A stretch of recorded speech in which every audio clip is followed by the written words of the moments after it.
ಇದೆಲ್ಲ financially help ಆದ್ರೆ ನಮ್ಮ ಕಮಿಟ್ಮೆಂಟ್ಗಳು ಮುಗಿಯುತ್ತೆ, ನಾವು ಒಂಚೂರು ನೆಮ್ಮದಿಯಾಗಿ ಜೀವನ ಮಾಡಬಹುದು ಅಂತ ಅದೊಂದೇ ತಲೆಯಲ್ಲಿ ಇರುತ್ತಲ್ಲ. ಹೌದು, ಹೌದು. ಬಿಕಾಸ್ ಯಾಕೆ ಸ್ಯಾಕ್ರಿಫೈಸ್ ಮಾಡ್ತಿದ್ವಿ ಬಿಕಾಸ್ ಆಫ್ ದಟ್ ಅಂತ. ಹೌದು ಹೆಂಗಿತ್ತು ಅಂದ್ರೆ ಈ ಕ್ಲಾಕ್ ಇದೆಯಲ್ಲ ಹಿಂಗೋಗಿ ಬರೋದು ಮೆಕ್ಯಾನಿಕಲ್, ಅದು ಹೌದು ಬೇರೆ ಏರಿಗೂ ಟೈಮ್ ಇಲ್ಲ. ಊಟ ತಿಂದ್ಯಾ ಮಾಡಿದ್ಯಾ ಯಾರಿಗೂ ಗೊತ್ತಿಲ್ಲ, ನಿದ್ದೆ ಮಾಡ್ದ ಗೊತ್ತಿಲ್ಲ, ಹೋದ್ವಾ ಬಂದ್ವಾ, ಒಂಥರ ಮೆಕ್ಯಾನಿಕಲ್ ಲೈಫ್. ಹೆಲ್ತ್ ಹೆಂಗಿತ್ತು? ಹೇಳ್ತದೆ ಹೆಡೇಕ್, ಯಾವಾಗಲೂ ಕನ್ನಡ ಯೂಸ್ ಮಾಡ್ತಿದ್ದೆ ಅವಾಗ. ಇವಾಗ ಸ್ಪೆಟ್ಸ್ ಯೂಸ್ ಮಾಡ್ತಿದ್ದೆ ಅಂದರೆ ಹೆಡೇಕ್ ಬರ್ತಿತ್ತು. ಕೂಲಾಗಿ ವರ್ಕ್ ಮಾಡಬೇಕಲ್ವ ನಾನು ಆಗ್ತಿರ್ಲಿಲ್ಲ. ತುಂಬ ಅವಾಗ ಜ್ವರ ಅದು ಇದು ಎಲ್ಲ ಬರ್ತಿರ್ತದ್ದು. ನಿದ್ದೆ ಮನುಷ್ಯನಿಗೆ ಮುಂಚೆ ಬೇಕಾಗಿರೋದೇ ನಿದ್ದೆ ಅಲ್ವಾ ಸರ್? ಮೊದಲು ನಿದ್ದೆ ಬೇಕು, ಆಮೇಲೆ ನಿದ್ದೆ ಇದ್ರೇ ಆರೋಗ್ಯ ಅಂತ ಹೇಳ್ತಾರೆ. ನನಗೆ ಆ ನಿದ್ದೆನೇ ಇರ್ತಿರ್ಲಿಲ್ಲ. 21 ವರ್ಷ ಹೌದು. ಅಂಡ್ ನೀವು ಆ ಸ್ಟ್ರೆಸ್ಫುಲ್ ಲೈಫಲ್ಲಿ ಇದ್ದೀರಾ. 2021 ಅಂದ್ರೆ ನಿಮಗೆ ಬದುಕು ಅರ್ಥ ಆಗೋಯ್ತು ನಿಮಗೆ? ಸರ್, ಒಂದು ಮನುಷ್ಯ ಅದನ್ನು ಜೀವನ ಹೇಗೆ ತಿಳ್ಕೊಬೇಕೋ ಅದನ್ನೆಲ್ಲ ನಾನು ತಿಳ್ಕೊಂಬಿಟ್ಟಿದ್ದೀನಿ ಸರ್. ಏನೇನು ನೋಡಬೇಕೋ ಎಲ್ಲ ನೋಡ್ಬಿಟ್ಟಿದ್ದೀನಿ. ಹೌ ಹೆಕ್ಟಿಕ್ ಆ ಜಾಬ್? ಹೇಳ್ಕೊಳಕ್ಕಾಗ್ತಿಲ್ಲ ನನಗೆ ಅದನ್ನು. ತುಂಬ ಕಷ್ಟ ಆಗ್ತಿತ್ತು ಸರ್. ಒಂದು ಕಡೆ ಮಾಡಬೇಕು ಅಂತ ಒಂದು ಛಲ ಇದ್ದರೆ ಇನ್ನೊಂದು ಕಡೆ ಡಿಸಪಾಯಿಂಟ್ ಜಾಸ್ತಿ ಆಗ್ತಿತ್ತು. ಏನೋ ಕಳ್ಕೊತಿದ್ದೀನೇನೋ ಅನ್ನೋ ಥರ ಫೀಲ್ ಆಗ್ತಿತ್ತು ನನಗೆ. ಏನು ಮಿಸ್ ಆಗ್ತಿತ್ತು ತುಂಬ ದೊಡ್ಡ ಮಟ್ಟದಲ್ಲಿ? ದೊಡ್ಡ ಮಟ್ಟದಲ್ಲಿ ಅಂದರೆ ಅದೇ ಮಕ್ಕಳ ಮಧ್ಯೆ ಬಾಂಧವ್ಯ ಇರ್ತಿರ್ಲಿಲ್ಲ ನಮಗೆ. ಹಸ್ಬೆಂಡ್ ಜೊತೆಗೆ ಚೆನ್ನಾಗಿರೋಕ್ಕಾಗ್ತಿರ್ಲಿಲ್ಲ. ನಮ್ದು ಆ್ಯಕ್ಚುಲಿ ಲವ್ ಮ್ಯಾರೇಜ್. ಮದುವೆ ಆದಮೇಲೆ ಅದು ಒಂದು 2 ಇಯರ್ಸ್ ಚೆನ್ನಾಗಿತ್ತು. ಅದಾದಮೇಲೆ ಅದೇ ಸಣ್ಣ ಪುಟ್ಟ ಕಿರಿಕಿರಿ, ಟೈಮ್ಸ್ ಕೊಡೋಕ್ಕಾಗ್ತಿರ್ಲಿಲ್ಲ. ನಾನು ಮೇಯ್ನು ಬರೀ ಆಫೀಸು ಮನೆ ಅಂತಿದ್ರೆ ಮಕ್ಳ ಜೊತೆಗೆ ಟೈಮ್ ಇಲ್ಲ, ಹಸ್ಬೆಂಡ್ ಜೊತೆಗೆ ಟೈಮ್ ಇಲ್ಲ, ಫ್ಯಾಮಿಲಿಗೆ ಟೈಮ್ ಕೊಡೋಕ್ಕಾಗ್ತಿರ್ಲಿಲ್ಲ, ಫ್ಯಾಮಿಲಿಲಿ ಒಂದು ಫಂಕ್ಷನ್ ಅಟೆಂಡ್ ಆಗೋಕ್ಕಾಗ್ತಿರ್ಲಿಲ್ಲ, ಯಾವುದಕ್ಕೂ ಇದು ಮಾಡೋಕ್ಕಾಗ್ತಿರ್ಲಿಲ್ಲ. ಯಾವತ್ತೋ ಒಂದೊಂದು ಸರಿ ಫ್ಯಾಮಿಲಿ ನೋಡೋ ಥರ ಆಗ್ತಿತ್ತು, ವರ್ಷಕ್ಕೋ 6 ತಿಂಗಳಿಗೋ ಆ ಥರ ನೋಡೋ ಥರ ಪರಿಸ್ಥಿತಿ ಬರ್ತಿತ್ತು. ಅದು ಬಿಟ್ಟ ಮೇಲೆ ತುಂಬ ಖುಷಿಯಾಗಿದ್ದೀನಿ ಸರ್ ನಾನು. ಸೊ ಅವಾಗ ಸಣ್ಣ ವಿಚಾರಕ್ಕೂ ದೊಡ್ಡ ಕೋಪ ಬಂದ್ಬಿಡುತ್ತೆ.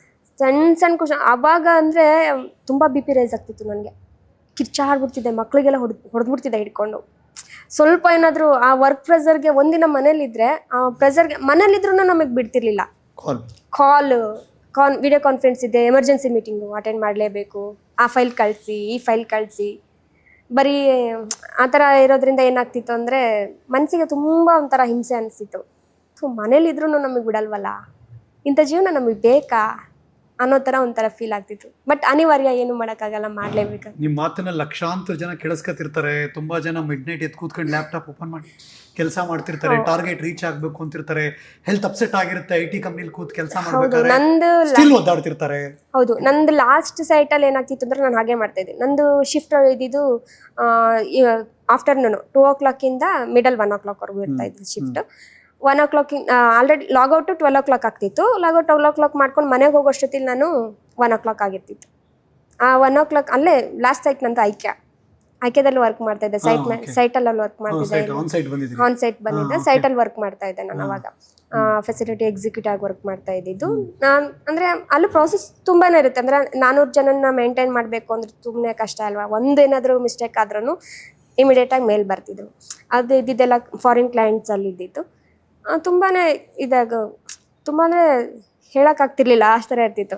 ಮನೆಗೆ ಬಂದಮೇಲೂ ಕೆಲವೊಂದು ಸರಿ ಕಾಲ್ಸ್ ಬರ್ತಿತ್ತು, ಹೀಗಾಯ್ತಾ, ಏನಾಯಿತು, ಸೈಟಲ್ಲಿ ಈ ಥರ ಎಲ್ಲ ಇದೆಯಾ, ಎಲ್ಲ ಓಕೆನಾ, ಆ ಥರ ಎಲ್ಲ ಕಾಲ್ಸ್ ಬರ್ತಿತ್ತು. ಮತ್ತು ಇಲ್ಲಾಂದರೆ ಇಮಿಡಿಯೇಟಾಗಿ ಈ ಥರ ಏನಾದ್ರು ಫೈಲ್ಸ್ ಬೇಕು, ಅಪ್ಡೇಟ್ ಮಾಡಿ ಕಳಿಸ್ತೀರಾ. ಅಷ್ಟೊತ್ತಲ್ಲಿ ನೈಟವ್ರು ಇರ್ತಿದ್ರಲ್ಲ, ನೈಟ್ ಶಿಫ್ಟ್ ಅವರು, ಆ ಟೈಮಲ್ಲಿ ಕಾಲ್, ಮ್ಯಾಮ್ ಅರ್ಜೆಂಟ್ ಬೇಕು, ಕಳಿಸ್ಲೇಬೇಕು, ನಾವು ಸ್ವಲ್ಪ ಅಪ್ಡೇಟ್ ಮಾಡಿ ಕಳಿಸ್ತೀರಾ, ಈ ಥರ. ಮತ್ತೆ ಮನೆ ಕೂತ್ಕೊಂಡು ಮತ್ತೆ ಲ್ಯಾಪ್ಟಾಪ್ ಓಪನ್ ಮಾಡಬೇಕು. ಇಲ್ಲಿ ಯಜಮಾನ್ರಿಗೆ ಏನೋ ಒಂದು ಅಡುಗೆ ಮಾಡ್ಕೊಡ್ಬೇಕು, ಬಡಿಸ್ತಾ ಇದ್ದೀನಿ. ಇಲ್ಲ, ನಾನು ಬರೋದೇ ನೈಟ್ 1 o'clock ಆಗಿರ್ತಿತ್ತು. ಏನ್ ಮನೆಗ? Night 1 o'clock, 12 o'clock logout, 1 o'clock ಮನೆಗೆ ಬರ್ತೀನಿ. ಶಿಫ್ಟ್ ಇಲ್ಲ, ಅದು ಕಂಟಿನ್ಯೂಸ್ ಒಂದೇ ಶಿಫ್ಟ್. ಅಲ್ಲಿ ಟೋಟಲ್ ನಾನು 2 years ಮಾಡಿದೆ. ಆ 2 years ಕೂಡ ಒಂದೇ ಶಿಫ್ಟ್. ಯಾವತ್ತಾದರೂ ನಮ್ಮದು ಹೈ ಮ್ಯಾನೇಜರ್ ಏನಾದರೂ ಇದ್ರೆ, ನಮಗೆ ಮೇಲ್ಗಡೆ ಒಬ್ಬರು ಟೀಮ್ ಇತ್ತು, ಅವ್ರೇನಾದರೂ ಎಲ್ಲಾದರೂ ಇದು ಮಾಡ್ಕೋಬೇಕು, ಅಡ್ಜಸ್ಟ್ಮೆಂಟ್ ಬೇಕು ಅಂದಾಗ ಮಾತ್ರ ನಾನು ಮಾರ್ನಿಂಗ್ 8 o'clock ಹೋಗ್ತಿದ್ದೆ, 5 o'clock ಮತ್ತೆ ರಿಟರ್ನ್ ಆಗ್ತಿದ್ದೆ. ಅದು ಬಿಟ್ಟರೆ ಸೇಮ್ ಒಂದೇ ಶಿಫ್ಟ್. ಇದನ್ನೆಲ್ಲ ನೋಡಿ ಬೇಸತ್ತೆ ನಾನು ಅದನ್ನ ಬಿಟ್ಬಿಟ್ಟಿದ್ದು. ಈಗ ಲವ್ ಮ್ಯಾರೇಜ್ ಅಂದ್ರಿ? ಹೌದು. ಅಂದ್ರೆ ನನ್ನ ಹೆಂಡತಿ ಹಿಂಗ್ ಕೆಲಸ ಮಾಡ್ತಿದ್ದಾಳೆ ಅಂತ ಯಜಮಾನ್ರಿಗೆ ಗೊತ್ತಿತ್ತು.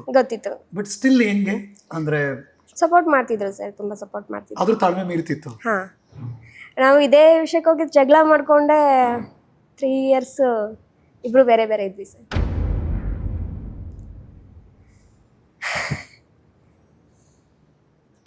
ಸಿಂಗಲ್ ಆಗಿ ಮಕ್ಕಳು ನೋಡ್ಕೊಳ್ತಾ ಇದ್ದೆ.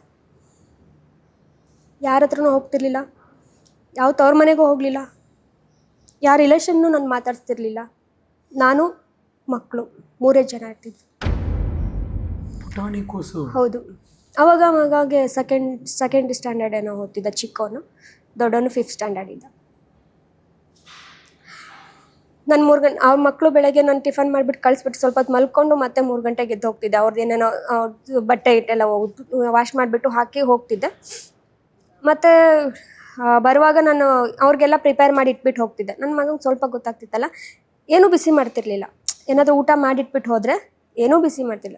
ತಿಂದರು ಇಲ್ಲ ಅಂದರೆ ಇಲ್ಲ, ಹಾಗೆ ಮಲ್ಕೊಂಡ್ರು. ಏನಾದರೂ ಸ್ನ್ಯಾಕ್ಸ್ ಇದ್ರೆ ತಿಂದ್ಬಿಟ್ಟು ಹಾಗೆ ಮಲ್ಕೊಂಡ್ಬಿಟ್ಟಿರ್ತಿದ್ರು. ಯಾವ ಧೈರ್ಯ ಮನೇಲಿ ಇಬ್ಬರೇ ಚಿಕ್ಕ ಹುಡುಗ ಬಿಟ್ಟು ಹೋಗ್ತಿದ್ದೆ ಸರ್, ಇನ್ನೇನು ಮಾಡೋಕ್ಕಾಗ್ತಿಲ್ಲ. 2 ವರ್ಷ. Second standard. ಇನ್ನೊಬ್ಬನಿಗೆ ಒಬ್ಬನ 5th ಸ್ಟ್ಯಾಂಡರ್ಡ್. ನನ್ನ ದೊಡ್ಡ ಮಗನೇ ಅವ್ನ ಚಿಕ್ಕ ಮಗನೂ ನೋಡ್ಕೊಳ್ತಿದ್ದೆ. ನೀವು ತುಂಬಾ ಅನಿವಾರ್ಯ, ಏನೂ ಮಾಡೋಕ್ಕಾಗ್ತಿರ್ಲಿಲ್ಲ, ಮಾಡಲೇಬೇಕಾದ ಪರಿಸ್ಥಿತಿ.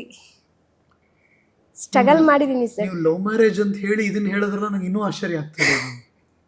ಪರಿಸ್ಥಿತಿ ಸರ್, ಎಲ್ಲರನ್ನೂ ಕೈ ಮೀರಿಸಿ ನಡೆದೋಗ್ಬಿಡುತ್ತೆ, ಏನು ಮಾಡೋಕ್ಕಾಗಲ್ಲ. ಒಂದೊಂದು ಪರಿಸ್ಥಿತಿಲಿ ನಡೆದೋಗ್ಬಿಡುತ್ತೆ ಆ ಥರ ಎಲ್ಲ. 3 ಇಯರ್ಸ್ ನಿಮ್ಮ ಯಜಮಾನ್ರು ನೀವು ಒಟ್ಟಿಗೆ ಇರ್ಲಿಲ್ಲ ಸರ್. ಬಿಕಾಸ್ ಆಫ್ ದೀಸ್ ರೀಸನ್ಸ್ಗಳೆಲ್ಲಾಗಿ ಬೈದು ಮಾಡಿ. ಹೌದು, ಗಲಾಟೆಗಳೆಲ್ಲ ಮಾಡ್ಕೊಂಡು ಇಬ್ರು ದೂರ ಆಗಿದ್ವಿ. ಅವರೆಲ್ಲಿದ್ರು ಆಗ? ಅವ್ರ ಅಮ್ಮನ ಜೊತೆಗಿದ್ರು. ನಾನು ಹೊರಗಡೆ ಬಂದ್ಬಿಟ್ಟಿದ್ದೆ. ತವ್ರ ಮನೆಗೆ ಹೋಗಿಲ್ಲ ಸರ್, ಯಾಕಂದ್ರೆ ಲವ್ ಮ್ಯಾರೇಜ್. ಆ್ಯಕ್ಚುಲಿ ಹೇಳ್ಬೇಕಂದ್ರೆ ನಾನು ಮದುವೆ ಆದಾಗಿಂದ ನನ್ನ ತವ್ರ ಮನೆಗೆ ಹೋಗಿದ್ದು ಬರೀ 3 ಸರಿ. 17 ಇಯರ್ಸ್ ಆಯಿತು ನಮ್ಮ ಮದುವೆ ಆಗಿ. 17 ಇಯರ್ಸಲ್ಲಿ 3 ಸರಿ ಮನೆಗೆ ಹೋಗಿದ್ದೀವಿ.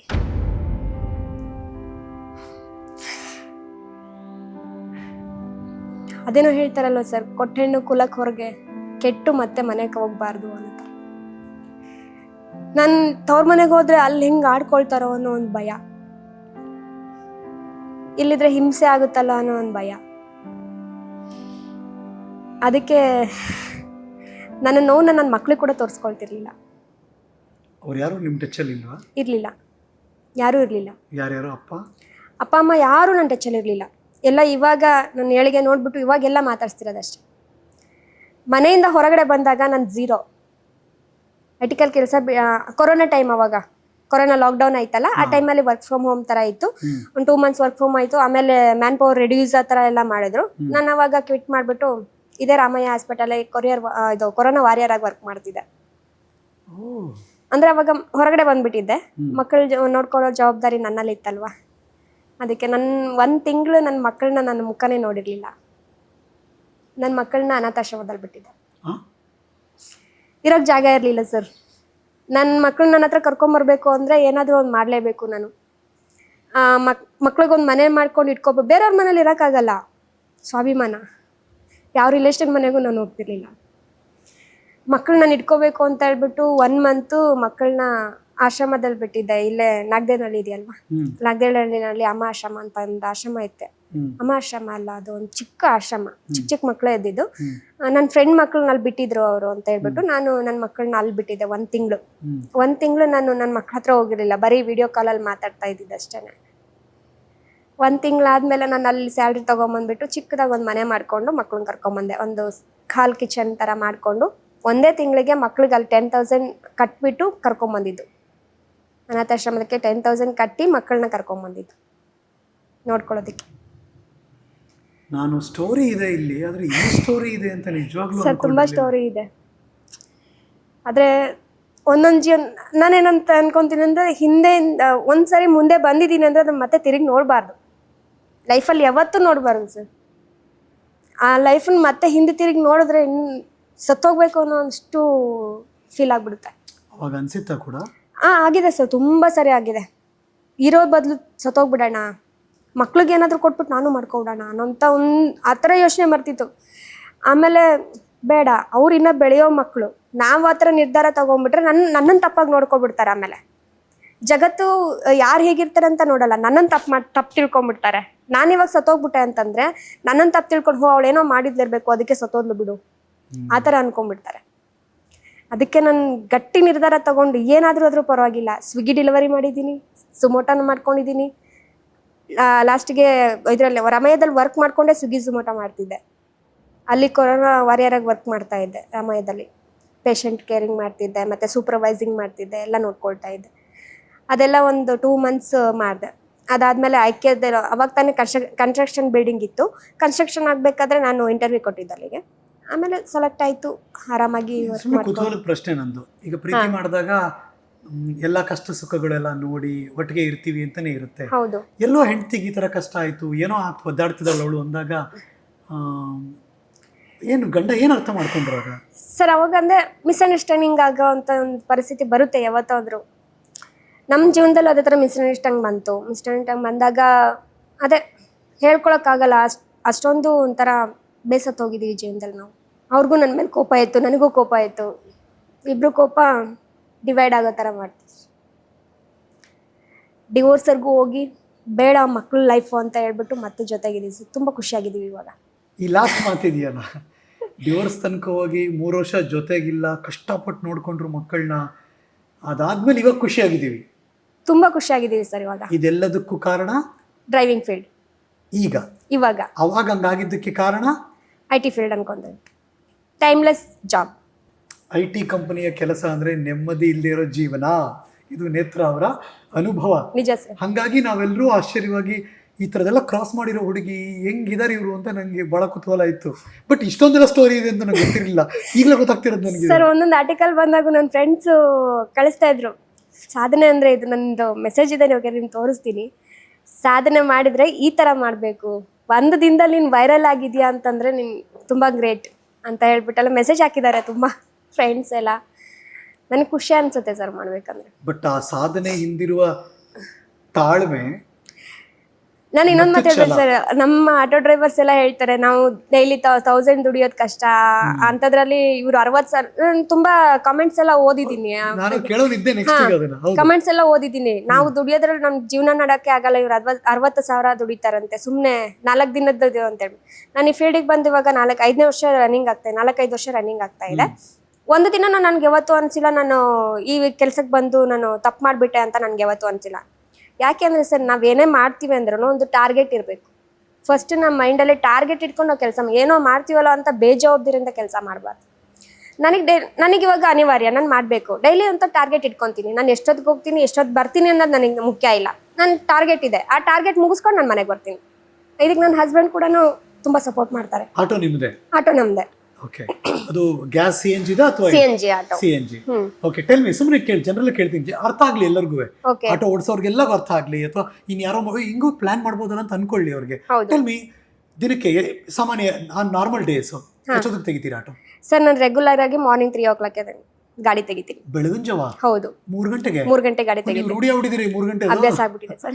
ಓಕೆ, 3 ಗಂಟೆ ಆಟೋ ತೆಗಿತೀನಿ. ಮಾರ್ನಿಂಗ್ 3 o'clock ಆಟೋ ತೆಗಿತೀನಿ. ಅವಾಗ ಅಂದ್ರೆ ಒಂದ್ ಸ್ವಲ್ಪ ರೋಡ್ ಎಲ್ಲ ಫ್ರೀ ಇರುತ್ತೆ, 1.5 ಸಿಗುತ್ತೆ, 5 o'clock ವರೆಗೂ 1.5 ಸಿಗುತ್ತೆ. ಆ ಟೈಮಲ್ಲಿ ಸ್ವಲ್ಪ ಅರ್ನ್ ಮಾಡ್ಕೋಬಹುದು, ಸಿಕ್ಕಿದ ಕಡೆ ಹೋಗ್ಬೋದು. ಎಷ್ಟು ತನಕ ಇರುತ್ತೆ ಅವಾಗ ಇರ್ತೀರಾ ಸಾಮಾನ್ಯ ಆನ್ ರೋಡ್? ಸಾಮಾನ್ಯವಾಗಿ ಇರ್ತೀನಿ ಸರ್. ನನ್ನ ಮಕ್ಕಳು ಮನೇಲಿ ಇದ್ರೆ ಒಂದ್ 7-8 o'clock ವರೆಗೂ ನಾನು ಆಚೆ ಇರ್ತೀನಿ. ನೆಕ್ಸ್ಟ್ ಡೇ ನೈಟ್ ತನಕ? ಹಾ, ನೈಟ್ 7-8 o'clock ವರೆಗೂ ನಾನು ಆಚೆ ಇರ್ತೀನಿ.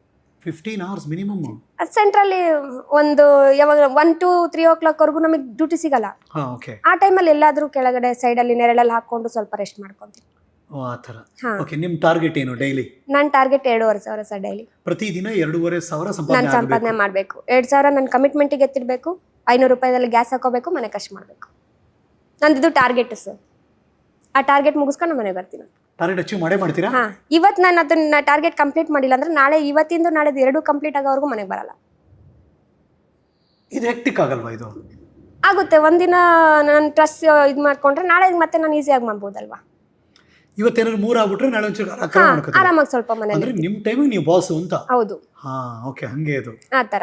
ಇಲ್ಲಿ ನನಗೆ IT ಕಂಪ್ನಿ ಕೊಡೋಕ್ಕಿಂತ ಸಂಬಳಕ್ಕಿಂತ ಜಾಸ್ತಿನೂ ಅರ್ನ್ ಮಾಡ್ತೀನಿ, ನೆಮ್ಮದಿನೂ ಇದೆ, ಜೀವನದಲ್ಲಿ ಖುಷಿಯಾಗೂ ಇದ್ದೀವಿ, ಫ್ಯಾಮಿಲಿಗೂ ಟೈಮ್ ಕೊಡ್ತೀವಿ, ಎಲ್ಲ ಫ್ಯಾಮಿಲಿಯವ್ರ ಜೊತೆಗೂ ಓಡಾಡ್ಕೊಂಡಿರ್ತೀವಿ.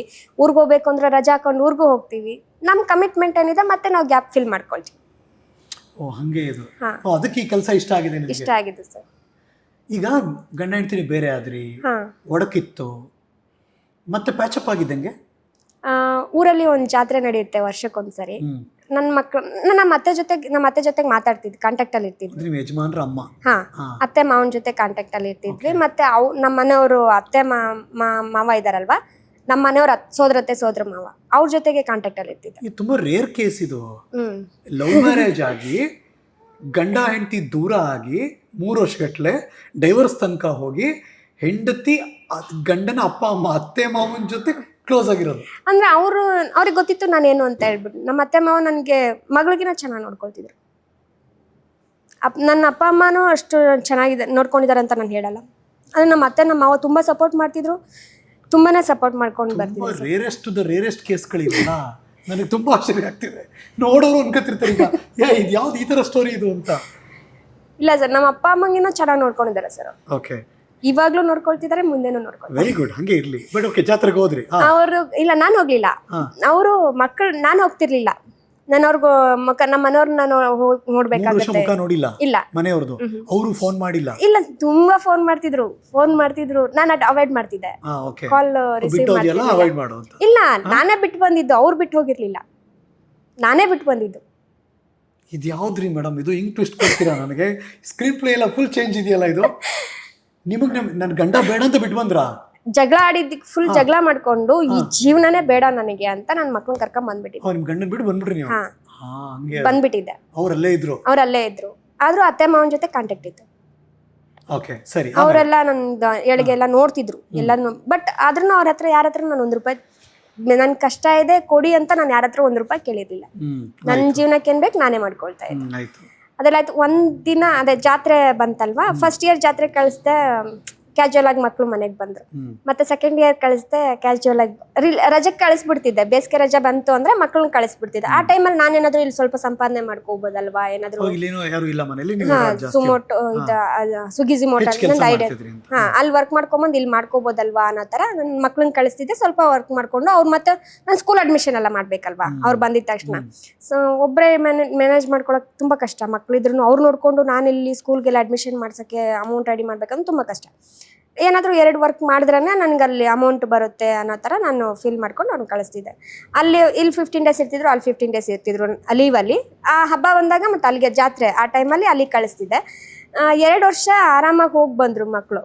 3ನೇ ವರ್ಷಕ್ಕೆ ಸ್ವಲ್ಪ ಅವ್ರಿಗೂ ಮೆಚ್ಯೂರ್ ಆಯ್ತಲ್ಲ. 3ನೇ ವರ್ಷಕ್ಕೆ ಹೋದಾಗ ಇಲ್ಲ ಪಪ್ಪ ಬಂದರೆ ನಾನು ಬರ್ತೀನಿ, ಇಲ್ಲಾಂದ್ರೆ ಬರಲ್ಲ ಅನ್ನೋ ಥರ ಫೀಲ್ ಮಾತಾಡಿದ್ರು.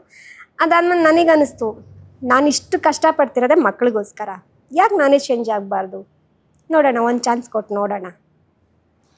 ಲೈಫು ಮುಗ್ದೋಗಿಲ್ಲ ಇನ್ನು, ನಮ್ಮದು ಮುಗ್ದೋಗಂಥ ಏಜ್ ಅಲ್ವಲ್ಲ ಇನ್ನು, ಇದೆ ಇನ್ನು ಏಜು. ಒಂದು ಟೈಮ್ ಕೊಟ್ಟು ನೋಡೋಣ ಅಂತ ಹೇಳಿಬಿಟ್ಟು, ಸರಿ ಆಯಿತು ಪಪ್ಪನ ಕರ್ಕೊಂಡೆ ನೀವು ಬನ್ನಿ ಇಲ್ಲಿಗೆ ಅಂತ ಹೇಳಿದೆ. ಬಂದರು. ಆಮೇಲೆ ಜೀವನ ತುಂಬ ಖುಷಿಯಾಗಿದೆ ಸರ್.